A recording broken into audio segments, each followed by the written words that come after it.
कधीच नाही चुकणार तुमचे फेवरेट टीव्ही शोज झी5 सोबत, तेही एकदम फ्री।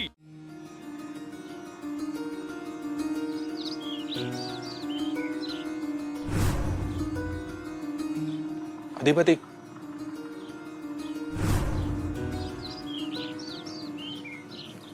भावा, अरे तुम्ही का आला? आत्ताच आलो। हाँ हाँ, कसे आहात भाऊजी तुम्ही? मी ठीक आहे। पण ठीक तर दिसत नाहीये तुम्ही। ठीकच आहे की। नाही भाऊजी, ठीक तर नाहीये। वहिनी नाहीये तर? अहो वहिनी, आता तुम्ही बी तो विषय चालू करू नका हो। जो तो येईल ते तेच विषय बोलते, डोसकं किटलं माझं। कारण आम्हाला वाटतं तुम्ही एकत्र यावं। अंबाबाईच्या हातात आहे ते, आता काय आपल्या हातात नाही। तू टेन्शन नको घेऊ, सगळं ठीकच होणार आहे। मी तर आशा सोडल्या, सगळं ठीक होईल याची।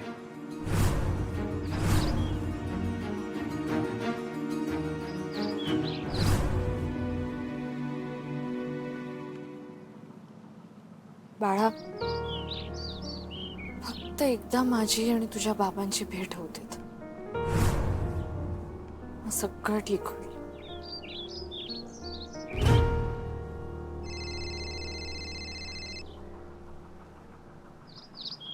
हा मॅड, बोल।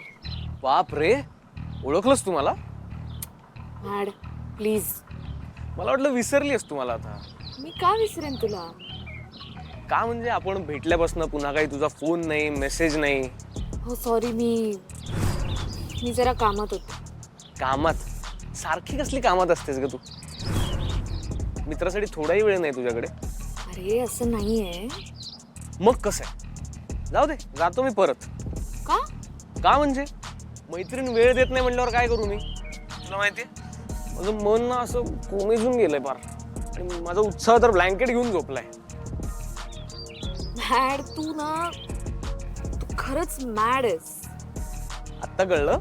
नाही, आधीच कळलंय मला। शाळेत पण असाच होतास। तू बदललीयस पण। काही, मी पण तशीच आहे। तशीच असतीस तर भेटली असतीस मला, आपण आपली आवडती भेळ वगैरे खाल्ली असती। नाही नाही नाही, नको भेळ, नको आता। ओके ओके ओके, भेळ नको, कॉफी? नको रे, नको। का नको? बरं वाटत नाही का अजून? नाही, आता ठीक आहे मी। अरे मी एवढा US वरून आलोय आणि तू माझ्यासोबत सारी कॉफी प्यायला येणार नाहीयेस? का का का अक्ष? मी कसं सांगू आता तुला मॅड? माझं लग्न झालंय, मी कोणाची तरी बायको आहे, कोणाची तरी सून आहे। असं अचानक उठून नाही येता येणार मला। हा, पण त्याआधी तू कोणाची तरी मैत्रीण आहेस हे विसरू नकोस। लग्न बिग्न सगळं ठीक आहे, पण आपली मैत्री तर तशीच आहे ना? हो, मैत्री आहेच, पण बिन काही नाही यार। आपण कॉफीला भेटलो तर काय नवरा चिडेल का तुझा? एवढे ऑर्थोडॉक्स आहेत का तुमचे आहो? का आपली मैत्री पटणार नाही त्यांना? नाही नाही नाही, असं नाही आहे, असं अजिबात नाही आहे, ते समजून घेते। प्लीज ना यार, प्लीज प्लीज, एक कॉफी तर म्हणतोय ना मी। कॉफी नको रे। बरं ठीक आहे, कॉफी नको, चहा पिऊ। ऍक्च्युली ना अक्ष, माझ्या आयुष्याबद्दल ना एक खूप मोठा निर्णय घ्यायचा आहे मला, आणि मैत्रीण म्हणून तुझ्या ओपिनियनची गरज आहे मला। कसला निर्णय रे? भेटल्यावर सांगतो ना। बरं ठीक आहे, भेटूया। ठीक आहे, लोकेशन पाठवतो। Okay, bye. Yes, bye bye bye.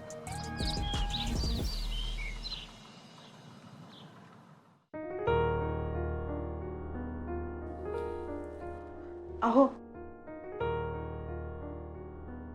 काय करायचं हो आता आपण? कशाचं?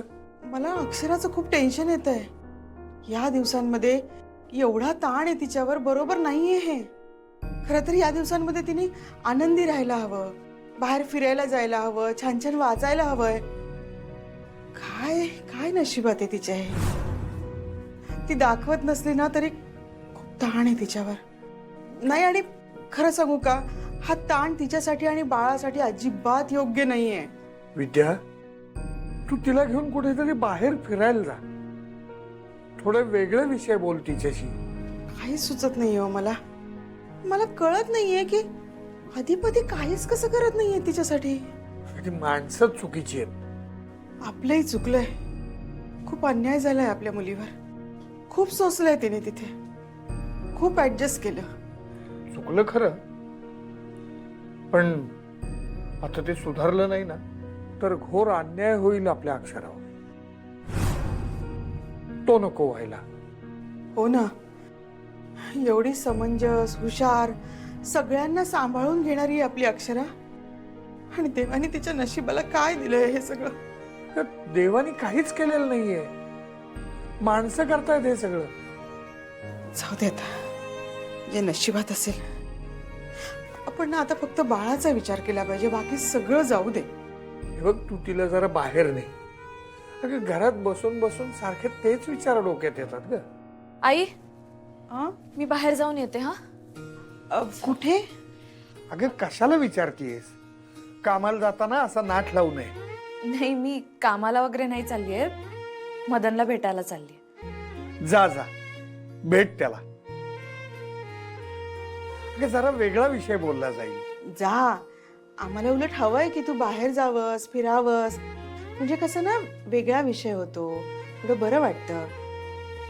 आणि अक्षरा, खरं सांगू का, हेच हवंय तुला आता. तू टेन्शन घेऊ नकोस ग, सगळं नीट होणार आहे बाळा. हं? हो आई, तू पण नको टेन्शन घेऊस. तुम्ही दोघंही टेन्शन घेऊ नका, सगळं काही ठीक होईल. काही झालेलंच नाहीये, मी लवकरच बोलेन अधिपतींशी.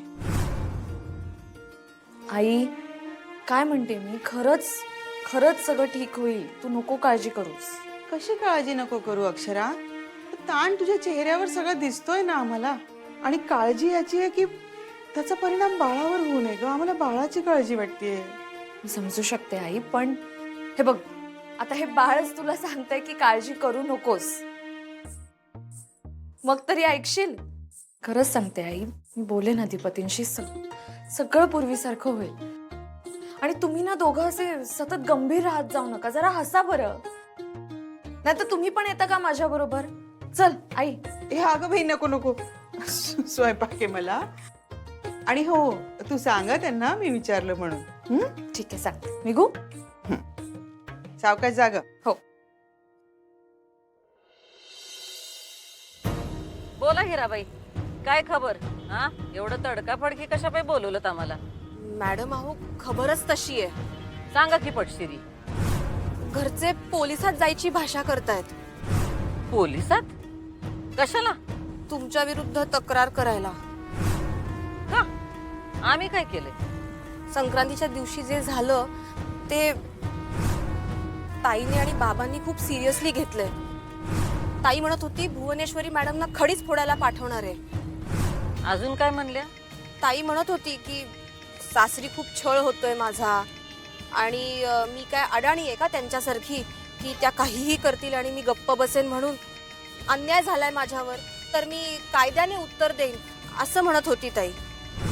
आणि ती हे असंही म्हणाली की जे काही असतील ते सगळे कलम लावून मॅडमना मोठ्यातली मोठी शिक्षा होईल हे बघेन मी.